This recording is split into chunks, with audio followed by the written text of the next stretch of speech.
평안하셨는지요? 오늘은요, 개혁주의 신앙 고백서 마지막 시간입니다. 그동안 저희가 개혁신앙 7가지의 신앙 고백서를 배웠습니다.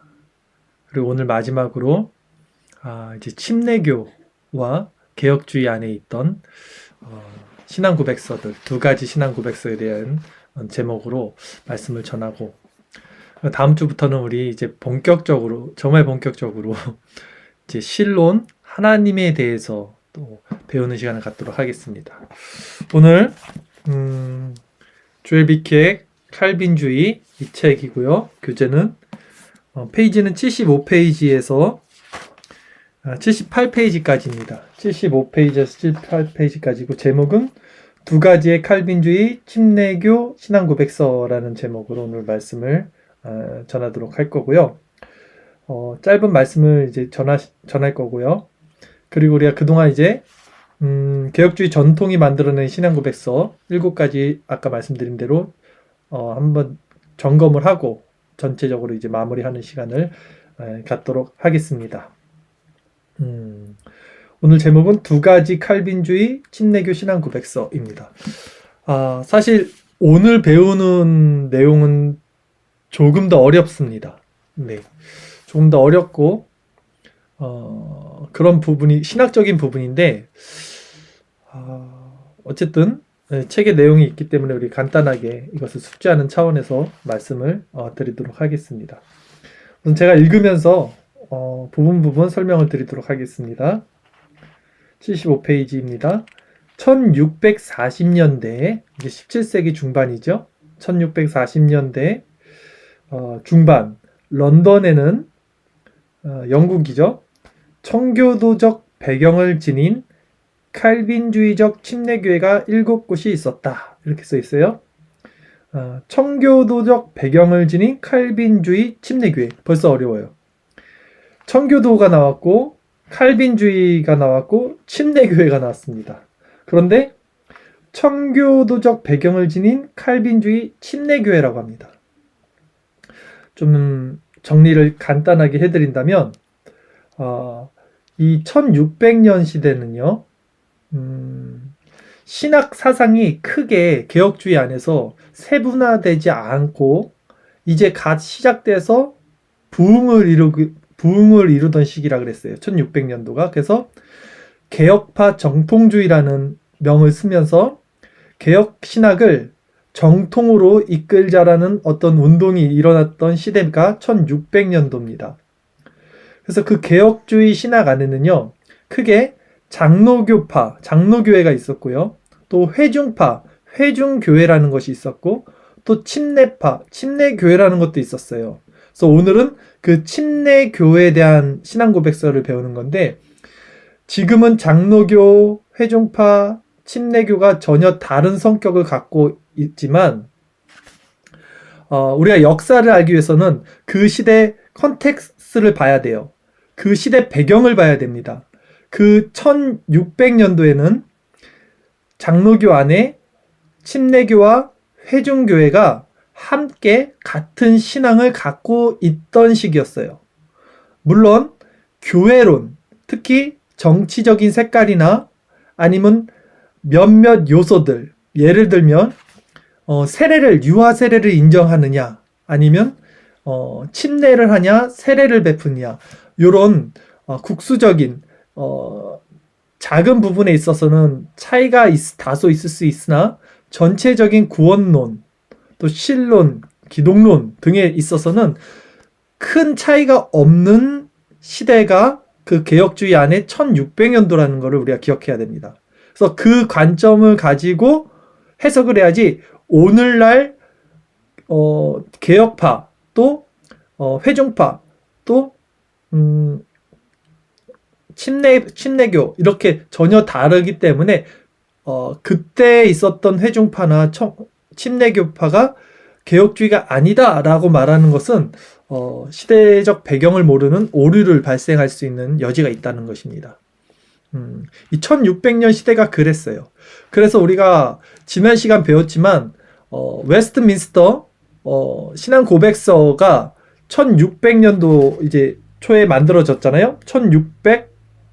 1647년도에 만들어졌는데 이 웨스트민스터 문서가 만들어진 만든 사람들이 개혁파 사람들뿐만이 아니라 영국의 스코틀랜드 그 칼빈주의자들뿐만이 아니라 잉글랜드에 있던 청교도들, 즉 회중파 교인들도 다수, 오히려 더 많이 참여를 해서 만든 것이 웨스트민스터 신앙고백서입니다. 왜냐하면 청교도들이 당시에 의회를 많이 장악하고 있었어요. 그러니까 무슨 말이냐면 청교도가 이제 회중파로 구분이 돼요. 그러니까 이것도 조금 더 나눠야 되는데 회중파로 구분이 된 것은 1600년도 전부터고요. 정확하게는 1500년도 때 청교도는 회중파라는 개념이 있긴 했지만 사실 그 회중파, 우리가 흔히 말하는 회중파라는 것이 뭐냐면 회중이 교회를 이끄는 겁니다. 그러니까 장로교는 당회가 있고 노회가 있고 총회가 있어서 이 조직 체계가 있는데 회중파라는 것은 개별적인 교회 자체에서 자율적으로 행정 능력을 갖고 있는 걸 회중파라고 그래요. 그러니까 우리가 지금 인식하는 이런 회중파는 1600년도에 일어난 거예요. 그래서 1500년도에 있었던 회중파는 오히려 그런 모습이 아니라 장로교적인 모습이 컸고요. 그래서 회중파의 3세, 우리가 청교도를 3세대까지를 인정을 보통을 하는데 이 3세대가 나온 게 1600년도 중반입니다. 그래서 존 오웬이나 존 버년 이런 분들이 청교도 3세대인데 그분들이 추구했던 것이 회중파 교회예요. 정확히 말하면. 그러니까 시대를 나눠야 돼. 1500년도 회중파는 어떻는지, 그러니까 청교도 회중파는 어땠는지, 그 다음에 1600년도 청교도 회중파는 어땠는지, 또 1700년도 청교도 회중파는 또 다릅니다. 왜냐면 잉글랜드에서 이제 뉴 잉글랜드로 이들이 가죠. 핍박을 받고 떠나서 뉴 잉글랜드에서 이제 언덕 위에 집을 짓고 이제 거기에서 새로운 청교도 신학을 추구하죠. 그래서 1700년도에 이제 조나단 에드워드까지를 우리 또 청교도의 마지막 세대로 보고 있고요. 그리고 그 후에 청교도의 그 분파가 굉장히 갈라집니다.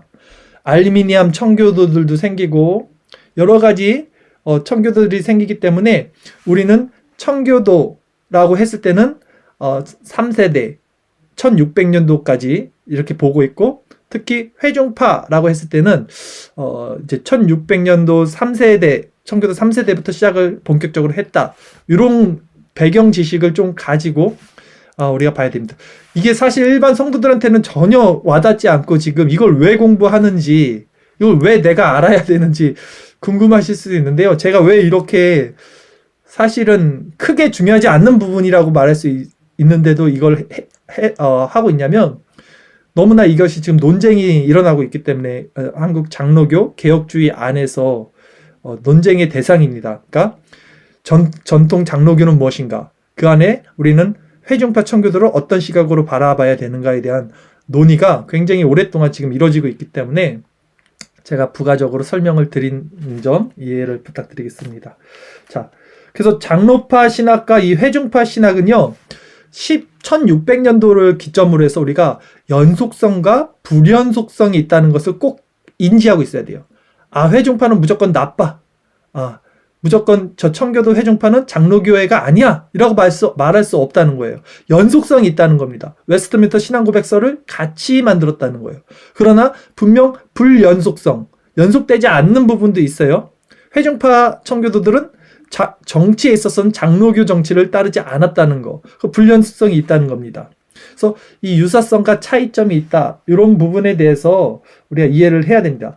회중파의 어떤 역사도 한 400년에서 500년이 돼요. 그러니까 이 15세기, 16세기, 17세기 이렇게 딱 찝지 않으면 너무나 이 스펙트럼이 넓어요. 400~500년 되는 청교도 회중파를 어떻게 다 한마디로 그냥 청교도 회중파라고 말할 수 있겠냐는 거예요.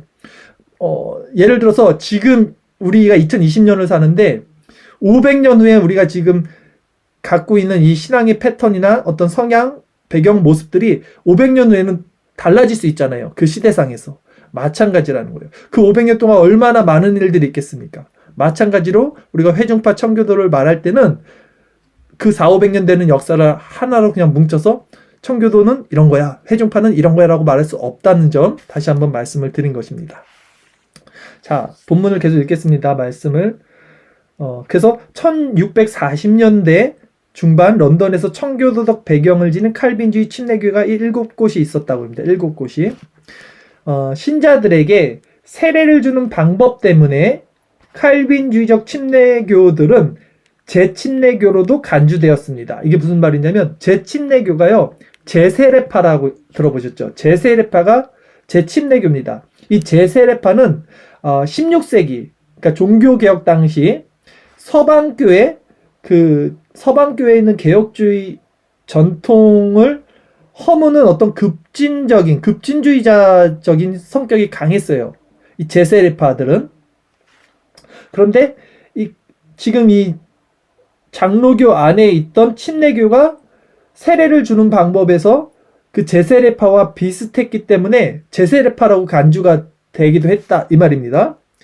그래서 이들은 1644년에 그들의 신앙 고백서를 출판함으로써 이러한 혼란을 제거하고 그들에게 제기된 다른 고소들에 대해 논쟁하며 서유럽의 칼빈주의자들과의 일치를 논증하고자 했다. 이 무슨 말이냐면, 사람들이 이 침례교, 칼빈주의적 침례교를 너는 재세례파야, 이단이야 라고 말하니까 그게 아니라는 것을 반증하기 위해서, 변론하기 위해서 1644년에 자신들의 신앙고백서를 출판했다는 거예요. 그래서 오늘 그 칼빈주의 침례교 신앙고백서가 1644년에 발간된 이거에 대한 얘기를 하는 겁니다. 이러한 혼란을 제거하고 그들에게 제기된 다른 고소들에 대해 논쟁하며 서유럽의 칼빈주의자들과의 일치를 논증하고자 했다 했죠.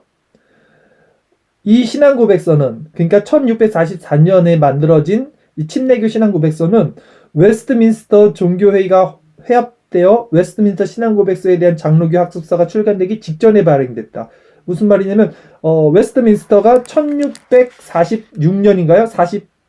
47년이죠. 1647년에 이제 만들어졌으니까 그 전에 이 침례교 신앙고백서가 만들어졌다는 것입니다. 그래서 이 이름이 제1런던 신앙고백서예요. 제1런던 신앙고백서는 출판 첫 해에 재판이 발행되었다. 잘 팔렸다는 거죠.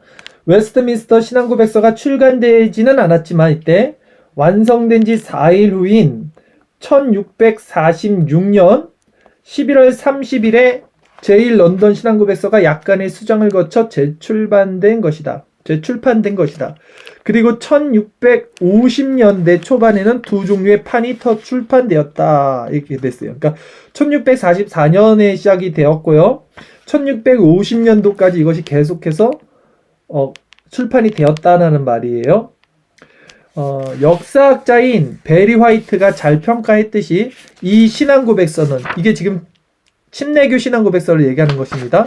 이 신앙고백서는 초기 칼빈주의적 침례교들에게 그들이 누구인지, 그들이 무엇을 추구하고자 하는지, 그리고 그들이 다른 청교도들과 어떻게 다른지에 대해 분명한 자의식을 제공해 주었습니다. 또한 이것은 많은 사람들에게 칼빈주의적 침례교가 결코 이단이 아님을 증명해 주었습니다.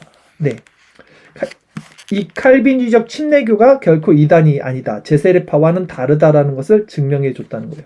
제가 말씀드리고 싶은 거 한 가지는 이 지점에서 수많은 신학 사상과 어떤 교리적인 나눔이 있어요. 그러나 우리는 크게 개혁주의라고 했을 때는요, 구원론, 또 어떤 기독론, 신론에 대해서 다르지 않으면 교회론 정도에서 만약에 조금 차이가 있거나 아니면 성화론 이런 부분에서는 조금 차이가 있더라도 인정해주고 받아줍니다. 예. 그런 것이 좀 필요한 부분인 것 같아요. 그러니까 개혁주의 안에 회중파가 있었고 침례교가 있었는데 그들이 1600년도에는 같은 형제교회였다는 것을 우리가 다시 한번 말씀을 드리는 바입니다. 그러나 1670년도에 접어들어 이 제1 런던 신앙고백서는 절판이 됩니다. 이제 그리고 새로운 문제가 발생되었습니다. 기록된 하나님의 성경으로부터 벗어나고자 했던, 그러니까 비성경적인 1650년대 퀘이커 교도가 다시 출현을 했다는 거예요. 퀘이커 교도는 누구냐면, 이거는 이제 무정부주의자들이에요. 무정부주의자들. 급진적인 사람들이에요. 굉장히. 그래서 어떤 영적인 것을 추구했고, 이들은 성경보다는 어떤 인간의 내면, 양심, 이런 걸 추구한 자들이라고 볼 수 있겠죠. 그리고 또한 칼빈주의적 침례교의 주요 지도자였던 토마스 콜리어가 정통신앙에서 이탈하였습니다. 그 이후 1660년부터 1688년까지 청교도들은 살아남기 위해 생명을 내걸고 싸워야 했으며, 이게 어떤 배경이냐면요. 자, 이제 청교도 안에 지금 회중파도 있고 침례파도 있고 이랬잖아요. 이거 같이 이제 청교도라고 볼 수 있고, 이 청교도가 1600년도에는 개혁주의 안에 같이 장로교와 같이 한 형제로 있었다는 거 말씀드렸잖아요. 그런데 이제 1660년도에서 좀 전해서 1650년도 53년도인가 해서 1660년도까지는 어떤 일이 있었냐면, 이 청교도, 특히 회중파, 3세대 회중파의 올리버 크로멜이라는 이제 군인이에요. 정치가인데, 이분이 정권을 잡습니다. 예, 말씀드렸듯이 정권을 잡아서 찰스 그때 1세를 처음으로 왕을, 이 시민혁명이라고도 하고 청교도 혁명이라고도 해요. 그거를. 그래서 왕을 처단하고 이제 시민들이, 그 청교도들이 혁명을 일으켰어요. 그래서 그 왕권을 계속해서 가져갔어야 되는데, 그 청교도 왕권을 너무나 이분들이 좀 엄격했어요. 너무 청교도들이 좀 엄격하잖아요. 그래서 일반 시민들이 너무나 이게 힘들었던 거죠. 그래서 올리버 크로멜이 사후 죽고 나서는 다시 왕정 정치, 다시 이제 그 성공회죠. 국교회로 다시 넘어갑니다. 영국이요. 그래서 이 1660년부터 1688년도가 그 시기예요. 다시 넘어간 거예요. 이 개혁신학에서 다시 크로멜이 죽고 나서는 이것이 국교회, 성공회로 넘어갔기 때문에 어떻게 됐겠어요? 그 청교도들이 엄청 다시 한번 고난을 받는 거예요. 그래서 뉴잉글랜드로 떠나게 되는 이제 배경이 이렇게 되는 겁니다.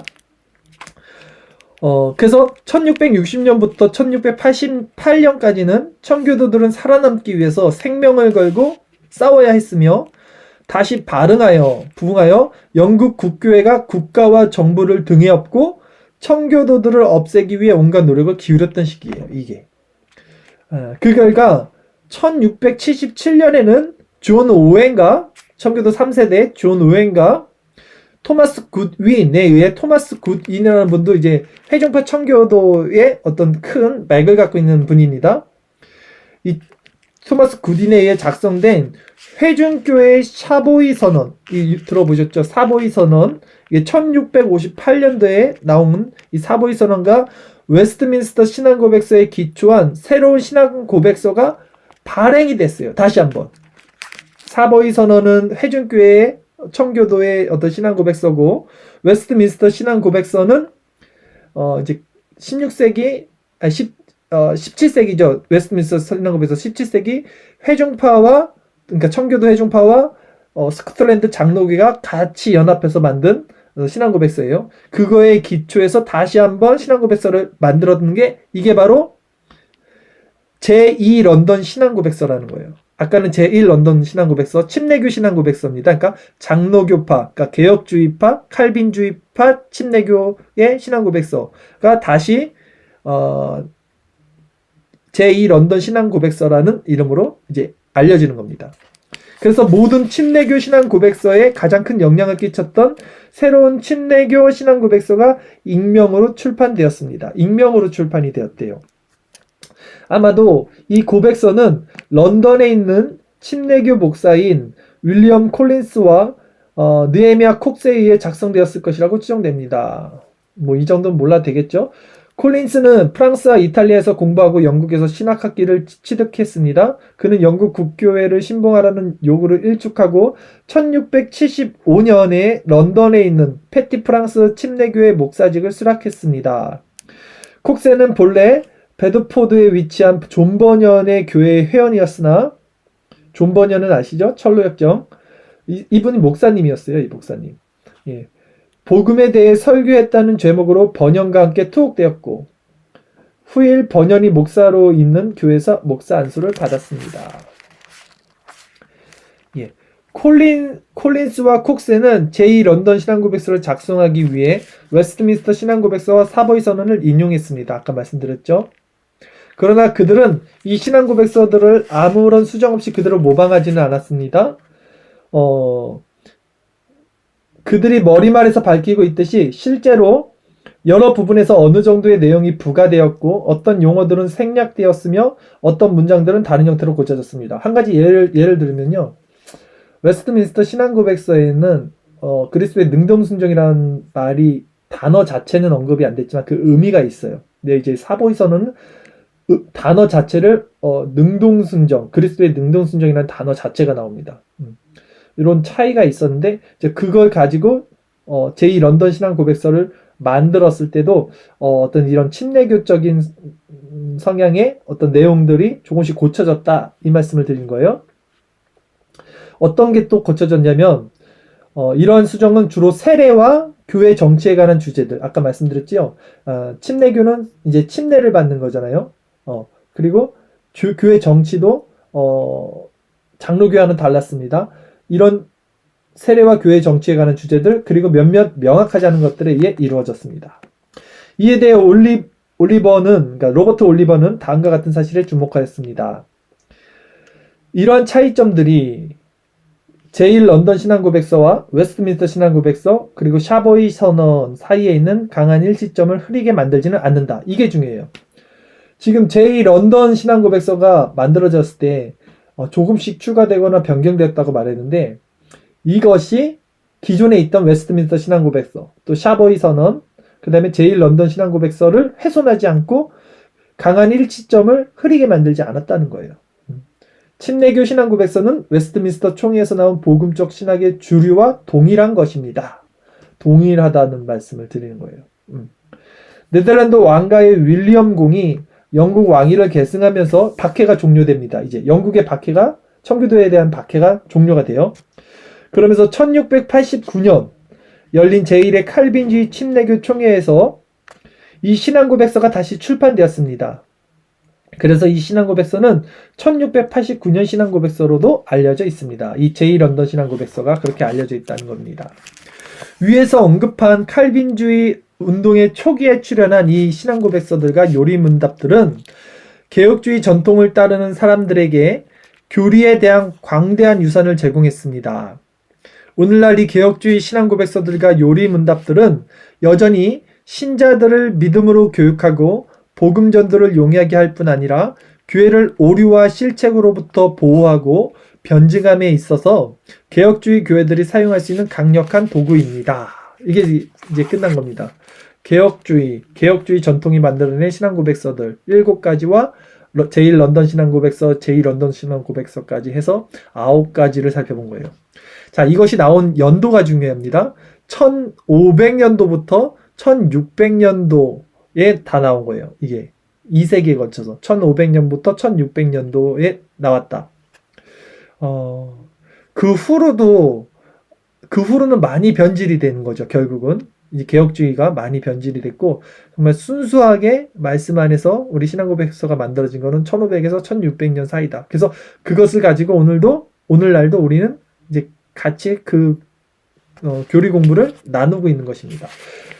이렇게까지 배웠는데요. 몇 가지 제가 질문을 하고 답을 하면서 오늘 이 시간을 마치도록 하겠습니다. 첫 번째 질문은 이겁니다. 토의를 위한 질문. 개혁주의 전통이 만들어낸 주요 신앙고백서들은 무엇입니까? 개혁주의 전통이 만들어낸 주요 신앙고백서들은 무엇입니까? 우리 처음부터 한번 간단하게만 살펴보겠습니다. 최초로 만들어진 개혁주의 신앙고백서 기억하시나요? 벨직 신앙고백서입니다. 1561년 벨직 신앙고백서가 최초로 만들어졌어요. 1561년이죠. 칼빈이 살았을 때입니다. 칼빈이 아직 살아있을 때 만들어진 거고요. 벨직이라는 말은 이제 벨기에와 네덜란드가 나눠지기 전의 나라를 벨직이라고 하는 거예요. 그래서 이걸 다른 말로는 네덜란드 신앙고백서라고도 해요. 벨직은 네덜란드와도 같으니까. 자, 벨직 신앙고백서는 최초에 만들어진 신앙고백서다. 우리 개혁주의. 이렇게 이해하시면 되고요. 두 번째 신앙고백서 뭡니까? 너무나도 유명한 하이델베르크 신앙고백서. 이 연도는 1563년. 벨직 신앙고백서가 만들어지고 2년 후에 칼빈이 죽기 1년 전에 우르시우스로 인해서 만들어진 거죠. 독일에서. 이 하이델베르크 요리문답은 지금 우리가 많이 공부도 하고 있고요.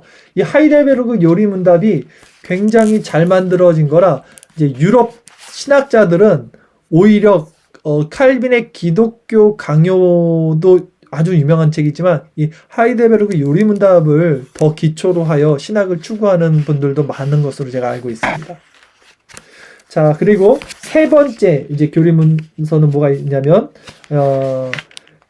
1566년 이제 칼빈 사후입니다. 이거는 하이델베르크가 만들어지고 3년 후에 제2 스위스 신앙고백서라는 것이 만들어졌어요. 제2 스위스 신앙고백서 쯔빙글리라는 분 기억나시죠? 쯔빙글리가 만들었던 제2 쯔빙글리 후임으로 이제 블링거가 만들었죠. 사실은 제2 스위스 신앙고백서에 대해서 잘 알려지진 않았지만 이 신앙고백서가 있었다 말씀드렸고요.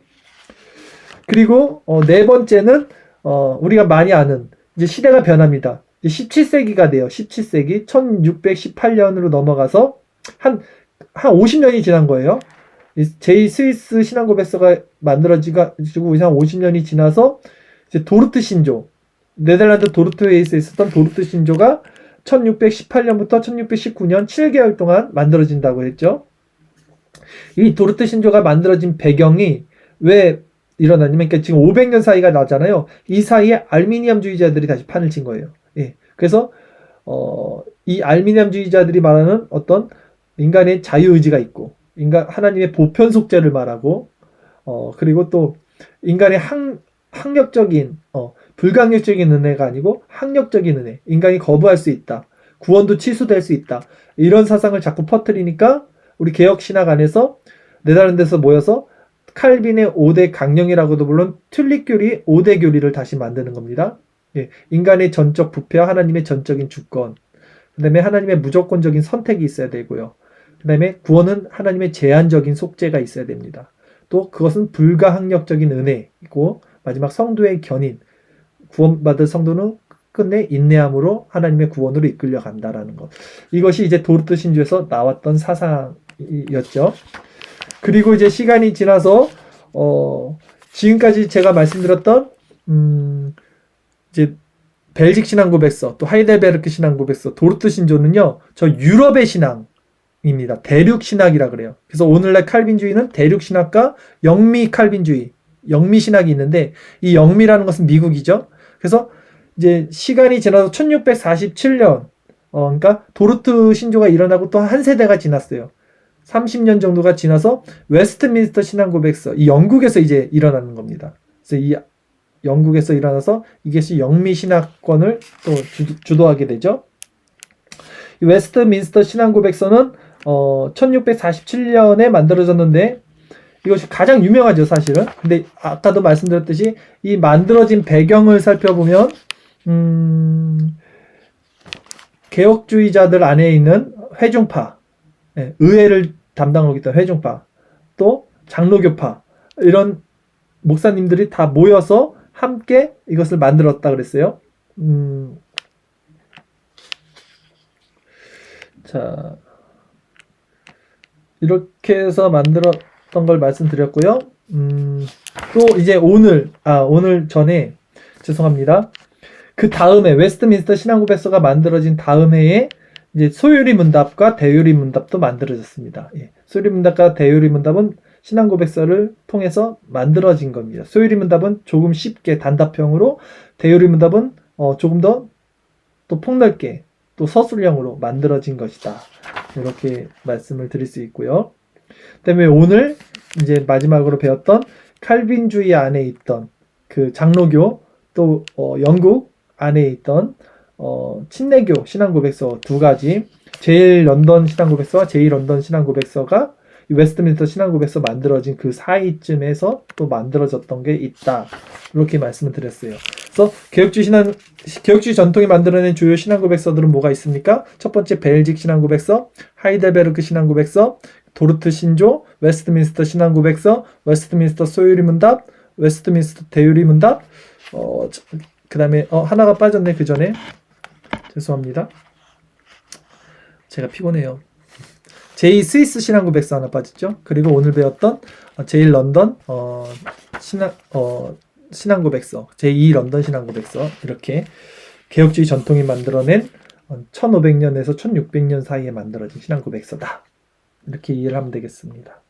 자, 그러면 마지막으로 우리가 하나만 생각하고 마칠게요.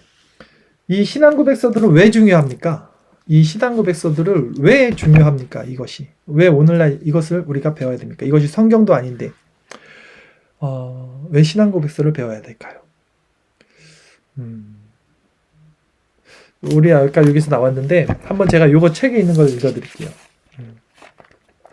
이 신앙고백서들과 요리문답들은요, 개혁주의 전통을 따르는 사람들에게 교리에 대한 광대한 유산을 제공했어요. 오늘날 이 개혁주의 신앙고백서들과 요리문답들은 여전히 신자들에게 필요하고 그들을 믿음으로 교육하고 또 복음 전도를 용이하게 할 뿐만 아니라 교회를 오류와 실책으로부터 보호하는 역할을 하는 거예요. 그리고 교회의 복음을 변증함에 있어서 개혁주의 교회들이 사용할 수 있는 강력한 도구라는 것이죠.